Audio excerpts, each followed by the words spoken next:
Assalamualaikum warahmatullahi wabarakatuh. Qala al-muallif rahimahullahu ta'ala wa nafa'ana bihi wa fi 'ulumi fid dharain amin. Rabbi shrah li sadri wa yassir li amri wahlul 'uqdatam min lisani yafqahu qawli bi rahmatika arhamar rahimin. Enak lagi nih. Sebelah nih, Lub, kita berbeda, Lub. Dibaca, Mas. Siapa sih paling telat, Mang? Mas Erik. Halo, Erik. Ayo, dibaca, Mas. Halo.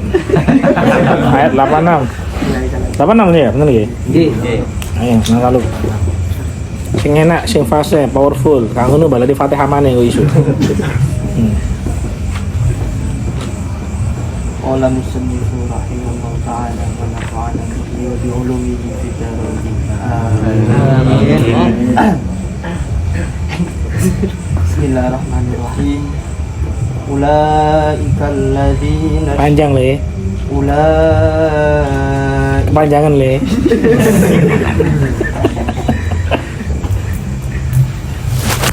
أولئك الذين اشتروا الحياة الدنيا بالآخرة فلا يخفف عنهم العذاب ولا هم ينصرون. Yos gak apa-apa wis. Bismillahirrahmanirrahim. Ulaika, mereka itulah alladzina, orang-orang ishtaramu, membeli al-haya, membeli dunia, ad-dunya, membeli hayata, kehidupan, ad-dunya, dunia, bil akhirah, dengan akhirat. Maksudnya bi an atharuha 'alaiha, dengan mengutamakan dunia 'alaiha, atas akhirah. Fala yukhaffafu, maka tidak diringankan anhum, atadi mereka apa al-azab, azab. Wala hum, tidaklah bagi mereka yunsoru, ditolong, yumna'una, dicegah, mereka dicegah ini darinya. Jadi ini ada beberapa poin. Poin yang pertama adalah ulaikal ladzina syarawud hayatad dunya bil akhirah, yaitu bi an atharuha 'alaiha, yaitu mereka yang membeli kehidupan dunia atas akhir. Maksudnya apa? Yang mengutamakan, yang mengutamakan akhirat di dalam segala pandang kehidupannya. Kamu yang nggak paham bisa menggunakan kaidah ini.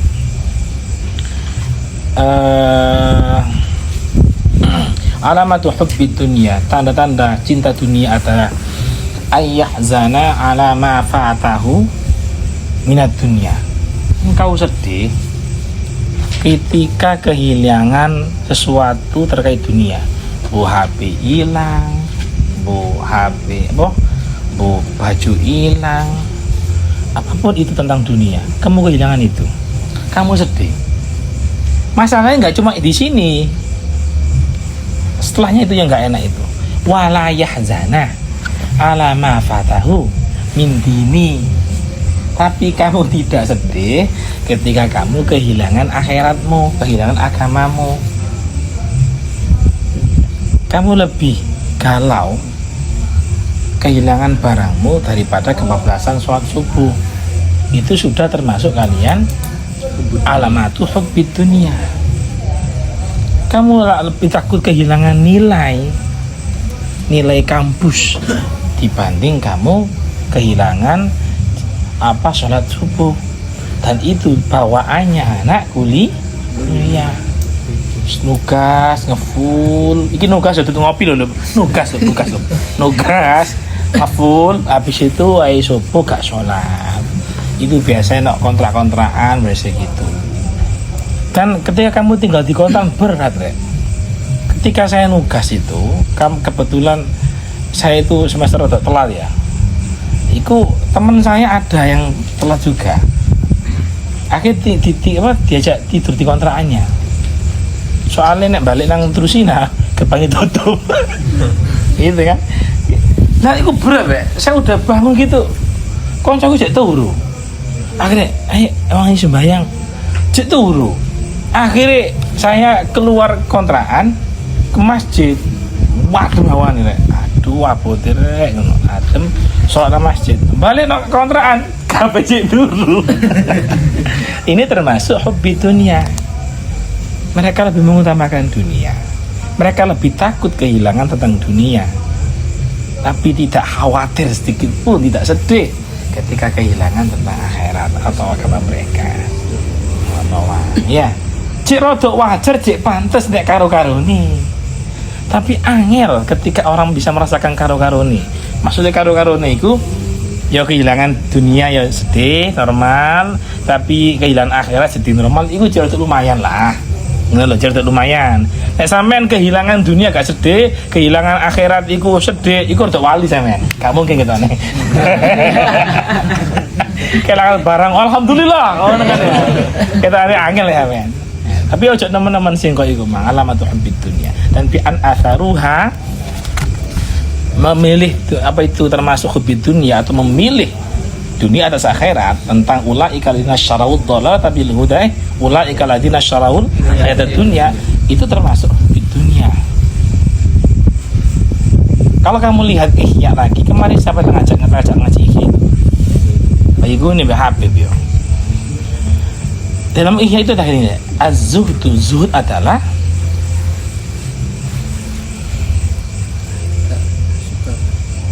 tidak ingin engkau apa tulisannya itu? Engkau memiliki dunia. Engkau memiliki dunia, tapi dunia tidak memilikimu. Itu zuhud. Itu versi Ihya. Engkau memiliki dunia, tapi dunia tidak memilikimu.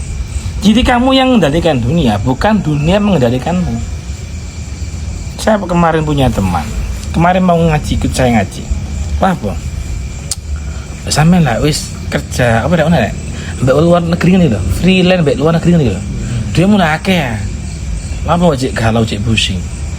Saya itu duit akeh, tapi rasanya lebih nggak nyaman dibanding ketika saya hidup sebagai marbot masjid, ngaji yo pas-pasan waktu kuliah. Terus yo apapun pas-pasan, tapi rasanya nyaman. Sekarang gaji saya belasan juta karena kan kurs dolar tambah naik lah. Ya, berarti minggi. Tapi dia itu rasanya kayak sumpet, dia itu kayak dikendalikan dunia, tapi dia nggak bisa mengendalikan dunia. Itu sih bahaya. Nah konteks yang lebih kejam adalah kalau kamu sambungkan dengan ayat sebelumnya adalah makna daripada syawal hayat dunia adalah kalian rela mengubah konstitusi hukum demi kalian mendapatkan hubbul demi kalian mendapatkan jabatan, atau kalian rela mengubah konstitusi hukum atau penentuan hukum demi kalian dapat uang. Itu juga termasuk daripada menukar akhirat untuk dunia. Bahkan dikatakan itu sebagai hal yang konyol sekali. Mereka itu loh sangat tolol. Apa tololnya? Akhirat sing abadi ditukar dengan dunia yang ada waktunya. Jadi ini al-ibrah bi umumil lafzi la bi khususil sabab. Iki di ayat ini bukannya berkenaan pada Yahudi aja, bukan, buat kita semua. Nek versi gini emang mengutamakan dunia atas akhirat. Terus ini mang angin. Fala yukhaffafu anhumul azab wala hum yunsurun. Dan mereka itu tercegah daripada orang yang menolong. Mananya adalah orang yang saat ini mungkin bisa menolongnya dengan backingan hukum, bisa menolongnya dengan uang, Kenapa orang itu berani mengambil keputusan untuk mengubah? Karena ada backingan, karena ada uang di depannya. Dan di sinilah aku menegaskan walahum yusorun. Nek kamu no akhirat, kau nak sisa nulungi. Kau nak sisa nulungi. Siapa sih nulungi? Wong sampe nek ndelok ayat yang lain itu al-akhillau yauma idzin ba'dhum li ba'din adu. Teman-teman niku nak apa itu? Sing dulune di dunia iku koncoan, bolo. Akhirat itu saling bermusuhan. Sebagai ini makanya sampai disebut walahum yusorun. Karena apa? Gambaran di dunia mereka ini punya backingan, punya uang, punya banyak, makanya mereka berani merubah. Khianat dalam beragama, khianat di dalam hukum. Dan ini juga sangat relate juga dengan keadaan saat ini. Untuk bila mindali kasus terbaru di Lombok juga ada di kandang kambing. Mana Demak juga ada. Demak malah ngeri. Makanya nanti tak share ke Gus Sufik mang. Ngeri Demak. Jadi santri ini wis lulus, wis alumni, ku jadi dikeloni mana? Padahal di Bojo. Dan kamu tahu apa doktrinnya adalah agama yang dibuat mainan. Ini bentuk perintah dari gurumu yang kamu wajib patuh. Nah, ini kan sama aja membawa agama tapi diterjemahkan dalam terjemahan yang salah, ditafsirkan dengan salah. Apa bedanya Yahudi dengan sekarang? Nah, Yahudi yang dirubah adalah teksnya, sak pemahamannya. Kenapa? Zaman dulu nggak ada sing hafal Taurat. Nah, sekarang nggak mungkin orang rubah Quran. Karena pada apal, walaupun sing apal kayak Mas Alub, tapi langsung enak asinnya. Enggak. Sekarang enggak mungkin dirubah Quran. Tapi yang dirubah adalah penafsirannya. Jadi sangat ngeri sekali. Ada orang yang kecelakaan doktrin karena salah paham di dalam menawi tafsir. Satu, yaitu mereka menggunakan kaidah apa Mas Alub? Terjemah Al-Quran. Awal daripada kehancuran. Itu berarti dia menyesatkan karena kebodohan. Yang kedua, ini lebih ngeri. Mereka tahu tafsirnya, karena tahu kaidahnya, maka mereka memainkan itu. Bahasa gampangan nih Mas Nabil, orang yang bisa memainkan hukum adalah anak hukum. Nah, jadi yang dulu pernah saya katakan, bahayanya adalah ketika orang itu bodoh, memahami itu bodoh sehingga mereka menggunakan terjemah. Jadi dengan terjemah mereka fatwa itu karena kebodohannya merusak umat. Tapi ono sing ngeri maneh rek. Ya itu adalah model ayat ini. Mereka tahu konstitusi, mereka tahu seluk-beluk agama, tapi disalahkan. Diotak-atik sesuai dengan kebutuhan. Dan itu makanya di sini fala yukhaffafu anhum, gak bakal diringankan. Dan walahum yusur plek rumah. Nek kamu lihat hadis lagi, nek kamu ingat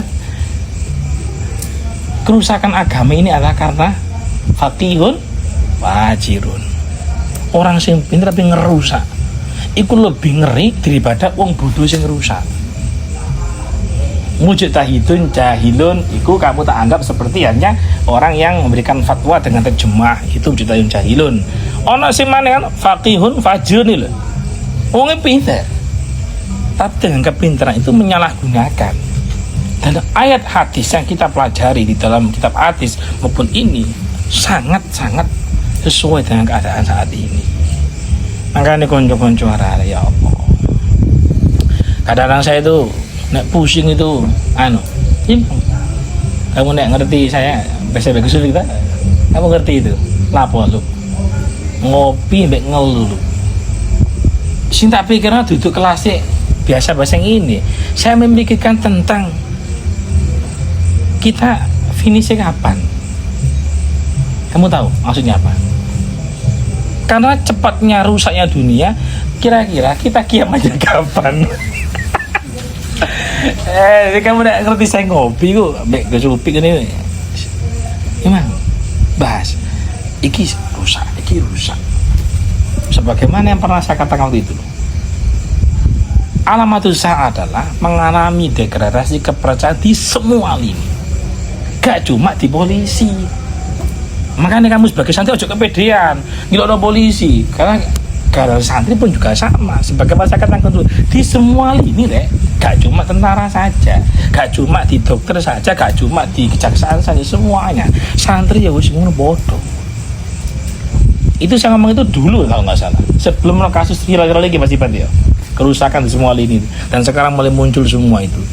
Bener, tentang santri rusak wis akeh, dan itu sudah tanda-tanda. Kemudian saya ngobrol macam-macam, kemudian saya rumuskan, saya katakan sama teman-teman, terus bagaimana ini? Nah, ini mungkin kalau pernah ngobrol sama saya anak, kalau masih ingat, ini adalah husnudzon saya adalah sebagaimana afahasibatum annama khalaqnakum abatsa, tidak sia-sia. Ini adalah cara Allah memfilter, menyaring pesantren yang benar-benar pesantren. Dengan cara apa? Hancur semua gitu. Nanti akan ada masa di mana pesantren mau dijauhi, dihujat. Untuk santri mulai berkurang, sehingga niat mendirikan pesantren untuk menjaga konstitusi agama atau mewariskan agama, maka akan mundur. Niat ke pesantren gemung kerjaan, gemung jabatan, gemung kebutuhan apa di perusahaan pesantren atau apa, itu akan mundur semuanya. Pesantren yang memang menjaga ilmu, gak peduli bah dihujat, bah tiap apa no, terserah, sepenting aku tetap menjaga warisan agama, menjaga konstitusi agama. Jadi mereka tinggal yang benar asli. Lah disitulah cara Allah menjaga pesantren dengan murninya. Makanya saya kini mulai agak dihujat macam-macam, ada yang janji, ada yang nggak mau mundur anak. Ya wis, ada memang benarnya, dan ada yang salahnya. Kamu posisi bagaimana? Harus objektif. Kamu nggak cukup benci atau marah dengan mereka, tapi kita juga perlu introspeksi diri, dan kita perlu husnudzon. Ini adalah cara Allah memurnikan pesantren. Dan kamu tahu sendiri kan, pesantren sekarang untuk apa? Semacam-macam.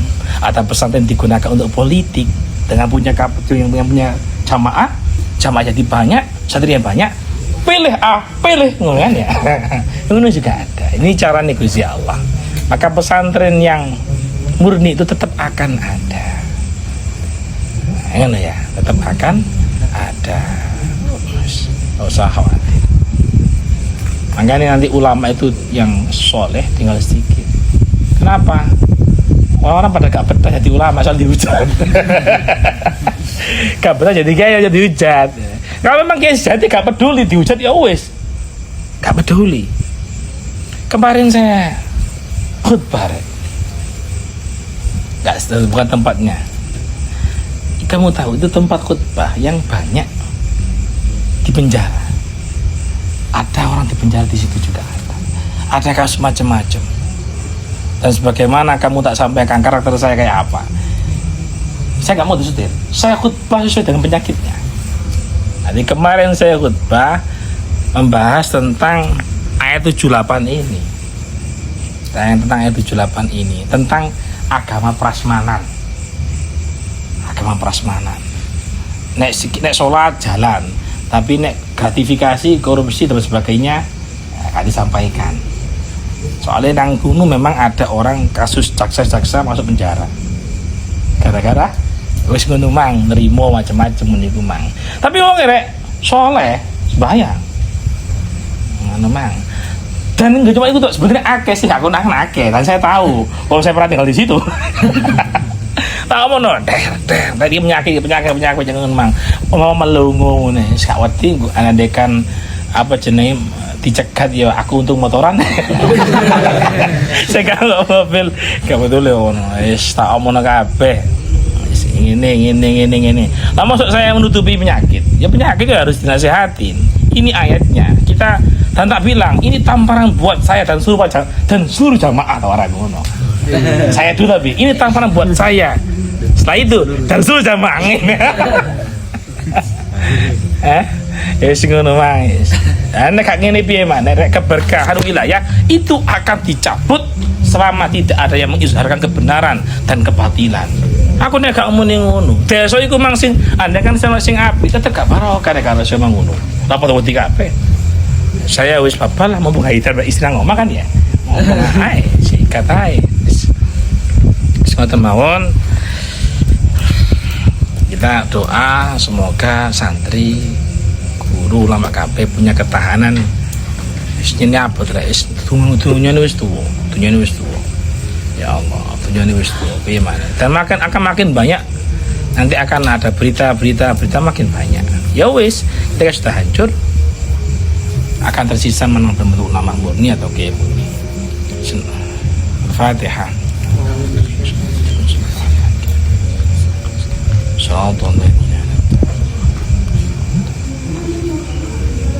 Bismillahirrahmanirrahim. Wal 'asri innal insana lafi khusr illa alladziina aamanu